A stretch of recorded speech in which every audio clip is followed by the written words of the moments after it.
Hello everyone, my name is Yibi, and if you're new here, welcome. I like to talk about art and I love to learn, and today I'm going to talk about finding inspiration in the little things.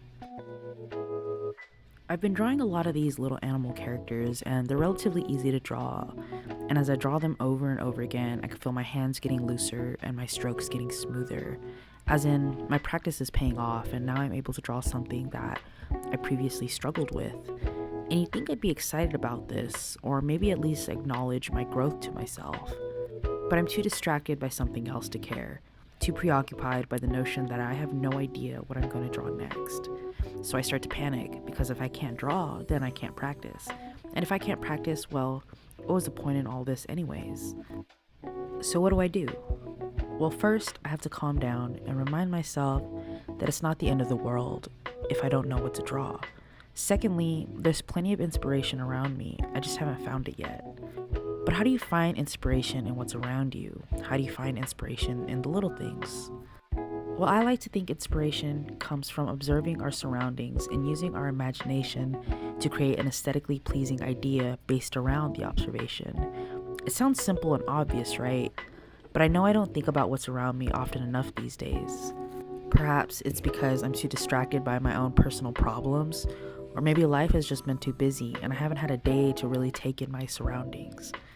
I haven't made time to imagine, and so when I sit down to draw, of course I'm not going to have any ideas. But that's okay, because there are things we can do to help ourselves find inspiration in a pinch. First is just to find a good place to draw, somewhere comfortable or familiar. If you live with a big family or can only draw in public or anywhere else that keeps you from getting comfortable, we'll talk a little bit more about this in a little while. But once you've found a comfortable place, now it's time to use your surroundings to draw inspiration from. Take a good look at what's around you. Take in everything you see, the smells, the colors of the wall, and the light that's casted through the windows. If you're outside, feel the cool or warm air as it hits your skin, or perhaps the birds chirping in the distance. Take in all of these things and let your mind wander for a bit.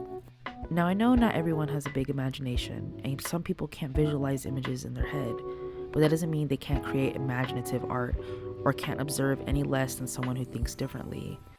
It all comes from the same place. You take an object, place, surrounding, feeling, etc., and you deconstruct it until you come up with a concept or an idea.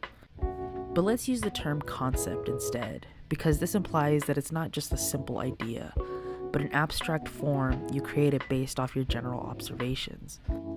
You take your medium, and I like to keep a sketchbook for my concepts. It's very tempting to jump right into a project, and I do that on other occasions, but when I'm looking for inspiration, it's more than just the end result. It's the journey to the end that makes my art so special. So I try to spend time on my sketches, really thinking about how I want to lay down the concept I've created.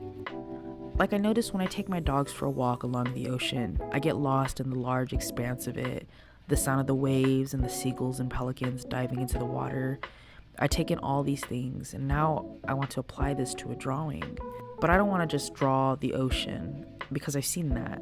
Instead, I want to take elements from what I felt and saw to find a medium and format that this idea works with.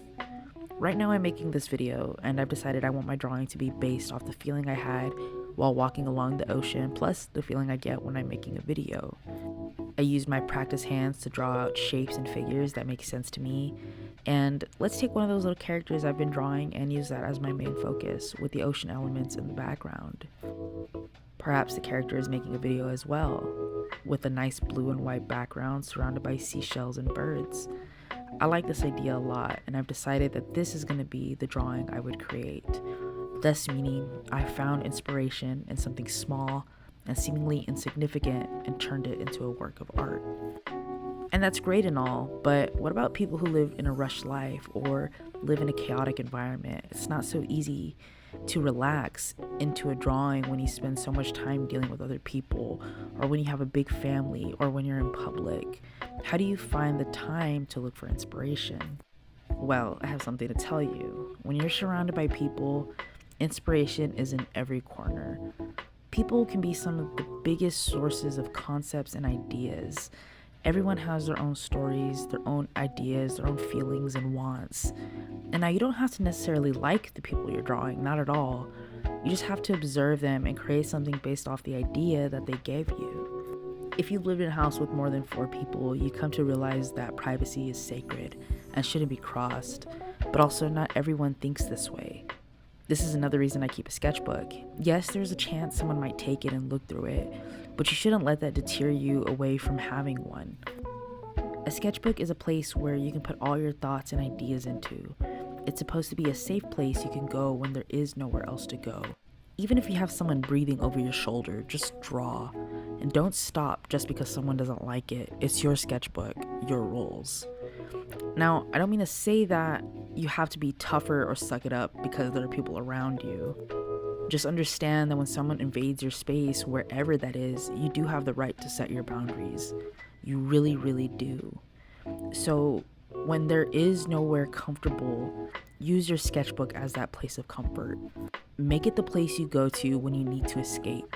The only thing you really have to do is find the time. Even if it's just a few minutes a day, let that time be the time to create and imagine and get those ideas down before you do anything else. Because at the end of the day, you just want to make a nice work of art. But this is how you get through that art block or that inability in finding inspiration in the little things.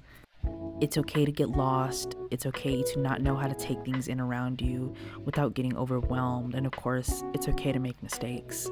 Just as long as you try, I promise you'll learn something new every time. And well, that's all I have to say.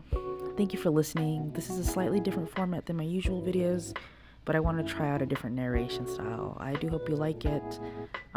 Anyways, I hope you have a wonderful day. Stay safe, take care, and keep making art.